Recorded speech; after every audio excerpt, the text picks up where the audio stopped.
Hello everybody, I want to thank you all for joining me tonight on our Facebook Live. As you know, this is our infidelity recovery series that we do every single Monday at 7:30, or I'm sorry, 9 p.m. And I just want to let you know that we're going into our second month here. We've received a tremendous amount of response and support, people who are very interested in figuring out how they can make their relationships work. Hey Pearl, thanks for joining us. And I just want to let you know that as we enter into 2017, hey Ma, my mother's there. Wow, first time I'm seeing my mom. I'm sure she's been on before. As we enter into 2017, we're going to be doing some major expansion with Couples Academy in terms of our live broadcast. Just so you know, every single Monday at 9 p.m. is Infidelity Recovery. However, on Wednesdays, during lunch hour at 1 p.m., my wife will be joining me, and we will be doing a series called Married to the Business. So for all of you couples who are in ministry together, who have a business together, who want to make major impact together, that will be your opportunity to receive great information and to even ask questions and get answers about how you can level up in the area of your business. And then on Thursday evenings at 7 p.m. within our private group, we have a group called The Audacity of Marriage, and it's consistent with, hey Clarence, good to see you. It's consistent with the book that we just released. Every single Thursday evening at 7 p.m. we're going to be doing a message in a series that's going to last for quite some time, really giving people the nuts and bolts of what it takes to make a marriage work, teaching the 10 principles of lifelong partnership. And so before we get started, once again, I just want to remind you to get the book. It is available on Amazon or Kindle. Also go to your app store, whether you have an iPhone or an Android, and download the Couples Academy app. There's some great information, and we are relaunching our podcast in 2017, so there's a lot to look forward to. But tonight I want to talk about a topic that I'm sure has impacted many people who have experienced the pain of infidelity. I received an email from a woman who watches regularly, who's having a struggle recovering, particularly with her husband, because her husband, in this case, doesn't understand the recovery process and wants to speed up the process. And his main thing is just get over it, just move on. Why do we still have to be stuck in this place? And so what she wants to communicate with him is that sometimes it takes time.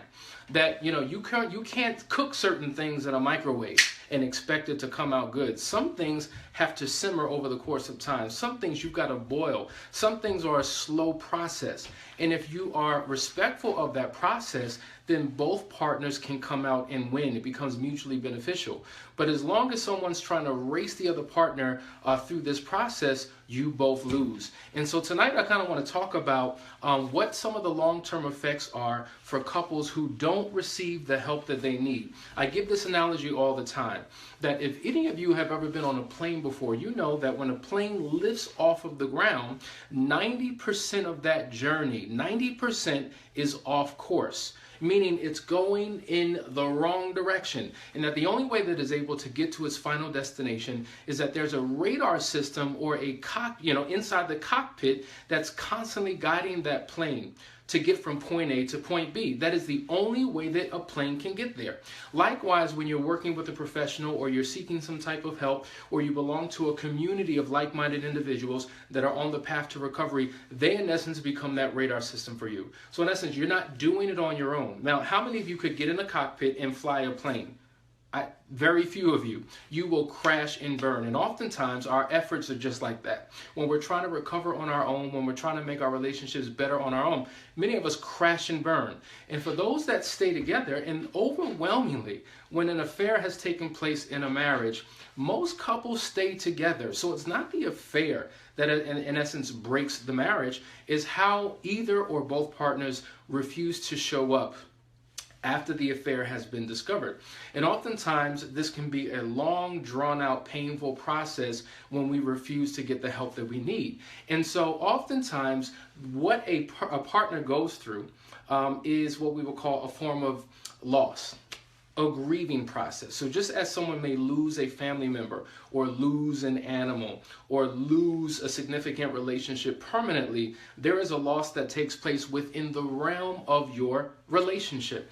And so the recovery process is quite extensive. So we've heard it all before, you know, a person who's had a loved one who's passed away, they're taught, listen, you're going to grieve for a while, but eventually you'll get back to normal. But if you speak to anybody who's had significant loss in their life, they will tell you that that pain never really goes away.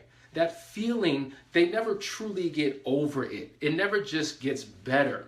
But over the course of time, you're able to function, you're able to deal with circumstances in a particular way because you have coping mechanisms, you have techniques that make your journey easier, but that loss is there for quite some time. And so if you do not get the help that you need, you're going to feel that loss in a major way. So there are two kind of things I want to talk to you about quickly tonight. Number one, when you initially find out about an affair, there is this emotional roller coaster experience that you go through. And it will be consistent with someone who's experienced post-traumatic stress disorder. And so I just wrote down a number of characteristics that typically people come to me with when they're trying to restore their marriage. Number one, it's a major blow or it's a damage to a person's self-worth or self-esteem. You know, one of the greatest challenges is a person who's always comparing themselves to the affair partner. Am I as pretty as she? Do I have a body like she does? Do I have the level of security that my spouse sought out in this person that I couldn't provide? And so feelings of inadequacy begin to creep up in the mind of the hurt partner because they feel like they're just not enough. It's consistent with a person who has a spouse that is into porn, right? So some people think, well, porn, what's the big deal? Fine, I'm looking at naked bodies. Fine, I go to the strip club every now and then. It doesn't mean that I don't love you. I'm with you, aren't I? But what that does is when your eyes become fixated on someone else, it creates insecurity in the spouse because they feel like they're not beautiful enough to hold your attention, that they don't offer enough to make sure that your focus is exclusively on that person. So if it can take place within the confines of pornography, how much more when an affair has occurred? And so the blow to the self-esteem is so huge. And so picking up those pieces is quite a journey. Then there's the loss of the emotional security. So oftentimes we hear people say, you're just so insecure. And you're right. When you've been cheated on, there is insecurity that takes place. But understand what that means. It means that the person is no longer secure in the relationship that they're in because they're not sure of when the next opportunity will come. And so they're always looking behind every corner, waiting and anticipating the fear of what may occur. Now, interestingly enough, no hurt partner wants to experience it again, but there's a level of fear and anxiety that takes over them, and so they're always looking for the next opportunity. And any behavior of their partner that is in any way familiar with the behavior that that partner had during the affair, automatically they're making connections. They're attaching associations to that behavior, and so it kind of sets them back.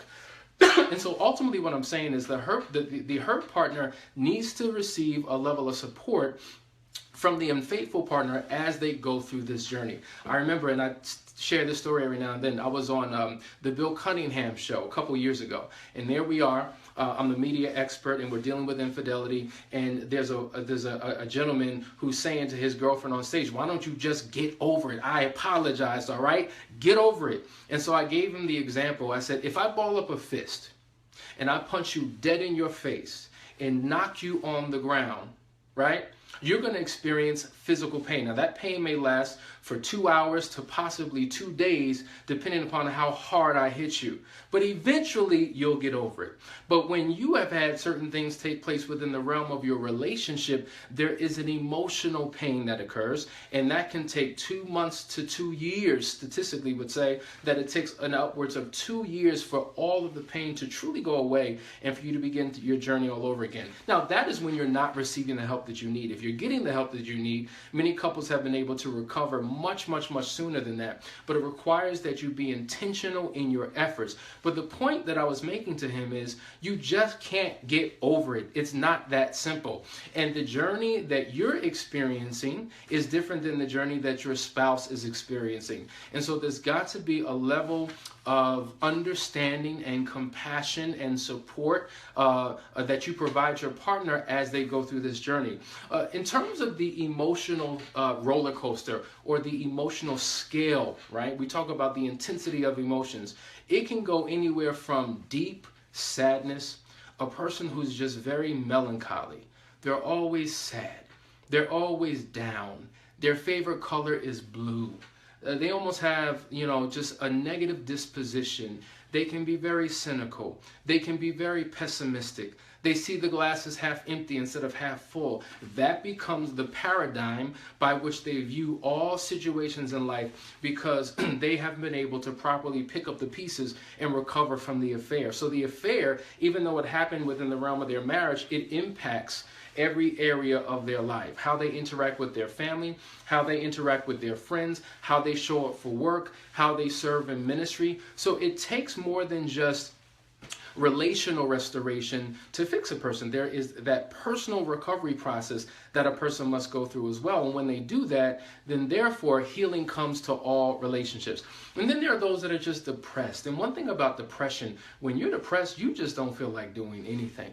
This is an individual that could literally be in the bed all day long.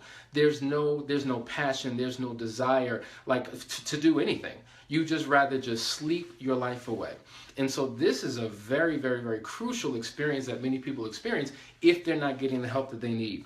But then on the other side of the pendulum, you have those that are drenched in anger and rage and have a desire to seek revenge because of what has happened. And so, I kind of give an example about, if you could see this is a candle with a flame inside. And if I were to force your hand over this flame long enough, you will begin to feel the heat of the flame. Now, who am I to tell you how you should react? The longer my hand is under here, I may jump, I may scream, I may cry, I may act in rage, I may attack, vengefully so.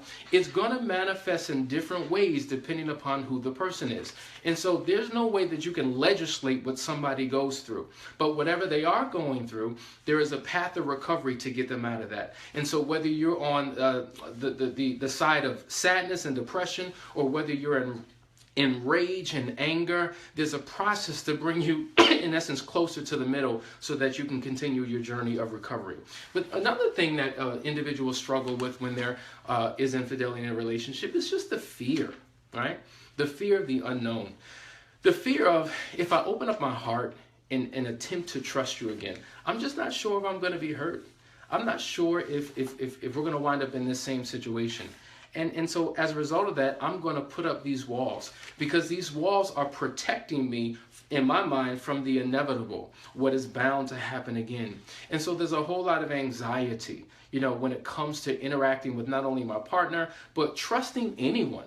Because if the person that I love the most could violate me, then what's keeping you from doing it? And there's no attachment here. So these are some of the things that people struggle with. And then there's, the lack of focus. The lack of concentration, just not being able to function effectively on your job.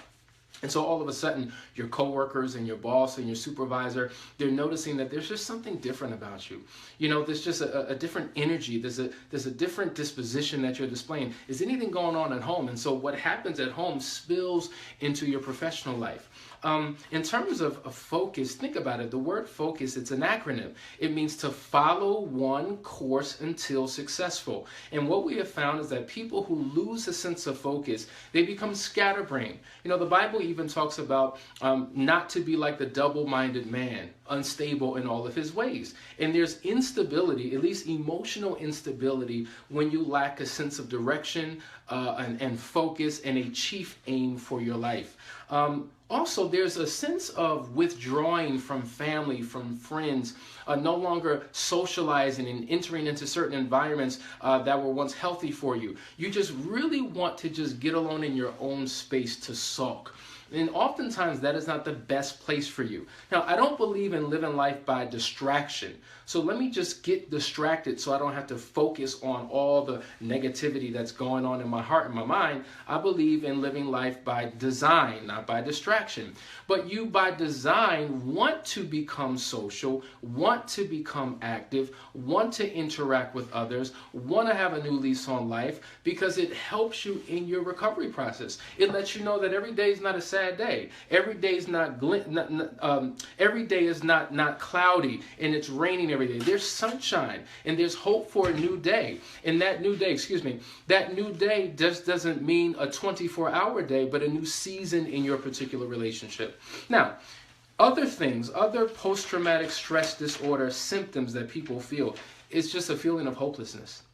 Just feel hopeless. I feel helpless. I feel trapped. I feel like there's no way out. And when people feel that way, it causes them to participate in behaviors that they normally wouldn't do. I think there's a lot of apprehension that people have from reconnecting with their partner, and it creates a spiraling effect when things get progressively worse. So it's almost like the feelings that I have, or the fear and the negative anticipation of what may occur again, is controlling how I function in my own body and how I function in my relationship, which creates more of the negative experience that I'm hoping to avoid. So in essence, my thoughts and my emotions are creating a self-fulfilled prophecy of further hurt and pain because I haven't grabbed a hold of this internally to begin to work on myself.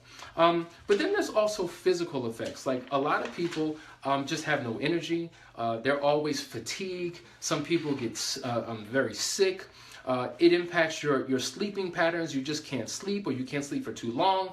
You suffer from insomnia. It may change your eating habits. There's all types of effects that an affair can have on a particular person. But the key is knowing how to get over and how to get through. You know, I'm sure you've heard this example all the time, that if I were to walk up to you and punch you in the face and knock you on the floor, obviously that's my fault. But if I come back 2 weeks later and you're still on the ground, it's your fault. And so while the unfaithful partner has his or her role to play in your recovery process, at some point you've got to make a decision to take authority over your own situation, to seek the help that you need to restore your life. So that comes through spiritual transformation, that comes through emotional healing, that comes from relational counseling, that comes from a commitment of personal growth and self-development. And I'm here to say this because as we're winding down 2016, there are those of you who have been hopeless. You didn't think that you would make it a full year, but yet you're here. And so that lets you know that, you know what? There is another day. So either I can wake up and allow life to just do whatever it's going to do, and wherever the wind blows me is where I'm going to go, or I can be intentional with my day to live the life that I ultimately want. And so 2017 can be a major breakthrough for you. Not because, guess what? The clock struck 12 and all of a sudden I'm somebody different, but because I made the decision that I was going to become someone different, therefore doing something different, therefore getting a different result. I've been sharing things online about the importance of understanding the difference between your human beingness and your human doingness. Most people focus on what they have to do, but what you have to do is a result of who you are. So who you are represents your being. And so if you're in a state of being that is one of peace, one of joy, and there's a stillness within you, then you're able to function and operate in a healthy way, and then everyone in your circumference benefits. But if you're constantly depressed and down and full of fear and in misery, it impacts everything you do and everyone around you. And so I just want to give you hope. I want to give you hope to let you know that there have been many people, even though I went through all of the negative consequences that can take place in an affair, we dealt with some of the emotional trauma and the triggers that people experience. There does not have to be any residue from your past as you enter into your future. There doesn't. Because if you go through the process that is necessary for you, you can completely be healed and restored. You have all of the tools accessible for you. Just tuning in on a weekly basis. I'm here to help you understand why you're feeling the way you're feeling, what the issues are, but then you got to figure out, how do I get out of this situation? And you can do that by taking the proper steps and measures for your personal recovery process. So get the book, The Audacity of Marriage, because it gives you a blueprint of what you can begin to do to heal yourself. We're going to be talking about how do you heal a hurt relationship, but how do you heal a hurt individual within the relationship? We're going to be talking about how to break old patterns and start new ones. We're going to be talking about how to reconnect, not only with your spouse, but with your God. We've seen so many people whose relationships with God have been impacted when they've gone through trauma, that somehow running running away from the church, we think that that's the answer.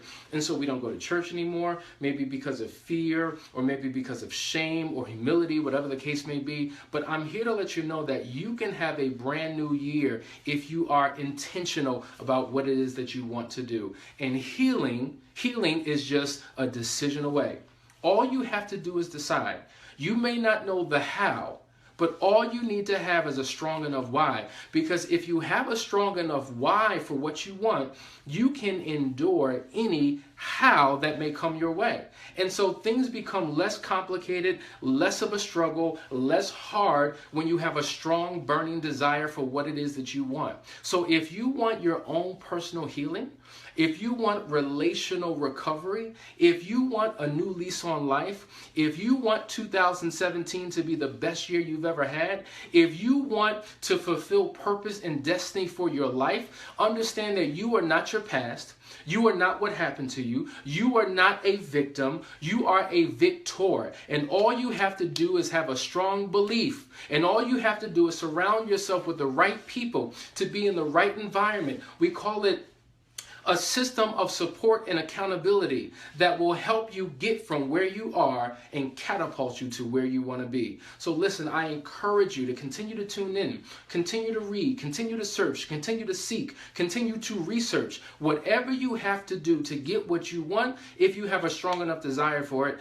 you will have it. I've learned that there's nothing that I can't have because the Bible tells me that I can do all things through Christ. Now, how could I believe that when it comes to my career, when it comes to my education, when it comes to my personal pursuits, but somehow I want to give up, cave in, and quit when it comes to my marriage? How is it that the same faith that I apply to every situation in my life, and I believe it's possible for me, and I have many examples of it working in my life, that somehow my hands go up and I give up all hope when it comes to my marriage? You've got to have a marriage mindset. You've got to know that the same God that was able to resurrect the dead is the same God that can resurrect your marriage. But it requires that you become a willing participant, that you have to partner with God's will to make it happen. So for all those that are looking up expecting God to do it all, that's when you fail. Because God doesn't work like that. He does not work for you. He works through you. As long as His Spirit dwells within you, and as long as you have access to His system, the kingdom of God and all the keys, and you work it, you can receive manifestation in your marriage, in your life, in your business, and in every single area of your life. The decision is yours. So that was my word of encouragement, because in December and January, those are the two most pressing months of the year for couples, because statistically that's when more divorces happen during those 2 months than any other month of the year. So I want to encourage you to stay strong, to keep the faith. You've got to be willing and determined to do whatever it takes to get your breakthrough. And guess what? You can have it. So if you're seeking help, I would highly recommend that you seek a professional that has the knowledge and the skill sets to give you what you need for recovery. There's a lot of great people out there, but a lot of people have general marital principles that can help you in your relationship. But when it comes to affair recovery, it's a special and a very unique type of skill set. So seek those who have your answer. Stop talking to people who represent or share your problem, and go to those who represent your solution and have your answer. So I want to encourage you as we end. We have one more week to go before we end this year. So I have one more special message for you. But I hope that you heard something here that was motivating enough to get you to just live and work out just another day. Because if you can make it to the next day, guess what? You have enough determination and strength to make it to another day. And guess what? When you do that, you have everything you need within you to get what it is that you want. So thank you, Facebook. Love you. Let's stay connected. I want you to go over to the Audacity of Marriage group and make sure you join, because 2017 is going to be exactly what you need to give you what you want for your life and for your marriage. Good night.